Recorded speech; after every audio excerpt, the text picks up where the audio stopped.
Look, overall, on a long-term basis, quite positive returns, up to 10% on average on a long-term average, but it does come with some very unique characteristics. Probably the main one is, unless it's diversified across regions and across industries, it's highly volatile, particularly in Australia.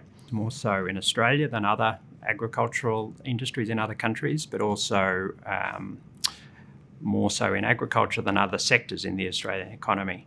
But fortunately, it's volatility you can diversify against. So by that we mean diversify across regions. The ability to buy multiple assets throughout Australia does mitigate some of the risks around climate and seasonal conditions, that it's rare that all of Australia has a bad year at once.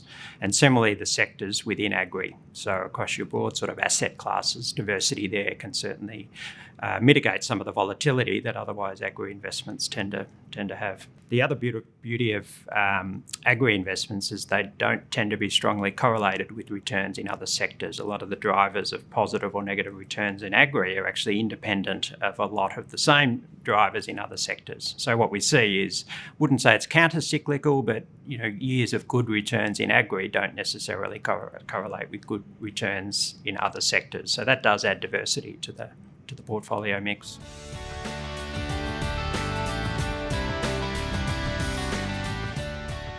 Assuming the investment is diversified, both across regions and parts of agri, it's highly competitive, and the returns in a long run basis are very competitive compared to equivalent returns in other investment classes elsewhere in the economy. The big disclaimer there, though, is that the investments are diversified, because of course if they're not risk weighted, the great volatility of investing in Australian agri comes at a cost, and so high volatility often means negative returns in a lot of years, but diversity can mitigate that risk.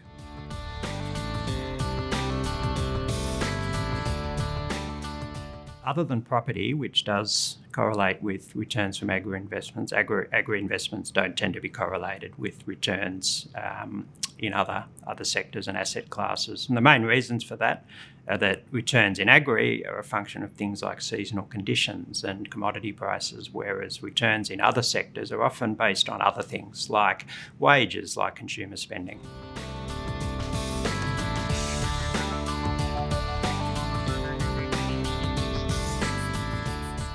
Investing best in class in any type of investment asset class will help returns in the long run, make them higher.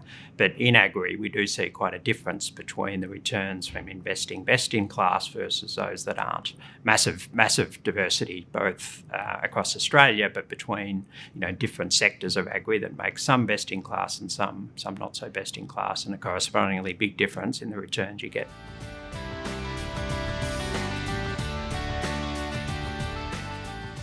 First one is population growth as a driver, ultimately, of demand for Australian agri produce.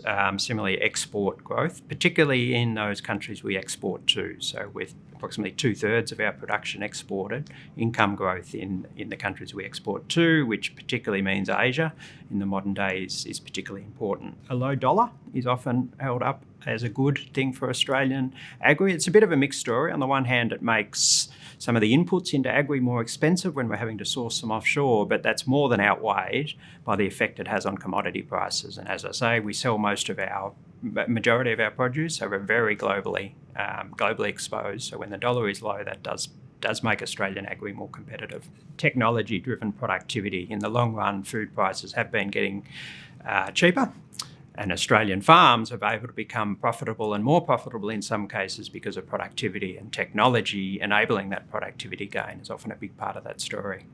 And probably the final one that's interesting time in global trade are free trade agreements and some of the policies around opening up market access for Australia.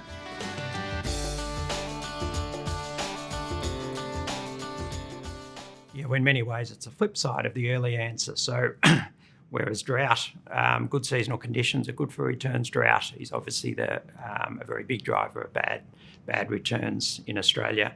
Not just drought, but other natural disasters. So things like floods, storms, and fire in Australia are some of the natural disasters that can certainly affect returns.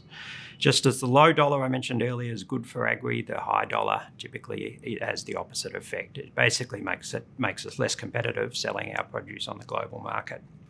Good seasons internationally affect us by increasing global supply of commodities. It tends to dampen global commodity prices, and so that too has an effect on Australia's ability to sell. So just as a global supply increase can negatively influence Australian agri returns, a dampening of global demand can have the same effect, so affecting Australian farmers' ability to sell internationally. High input prices, often linked with drought, but things around water, feed prices, those sorts of inputs when the commodity prices are high can undermine returns from agri. And probably the final category is just a broad category of market disruption events. So there might be biosecurity scares, they might be changing protocols around international trade, it might be loss of market access. All these sorts of things collectively can disrupt markets and affect returns from Australian agri.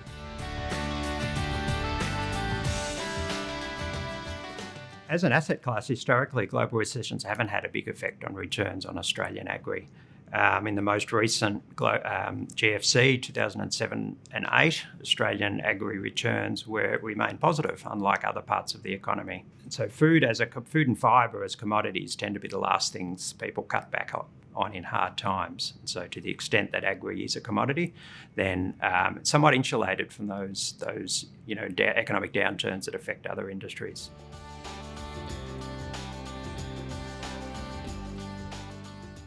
No, not on its own. However, when added to an existing diversified portfolio, ag can add some defensive plays. Because it's typically not correlated with high or low returns in other sectors, it can be performing well when other sectors are performing bad. So to that extent, added to an existing portfolio, it can add defensive elements.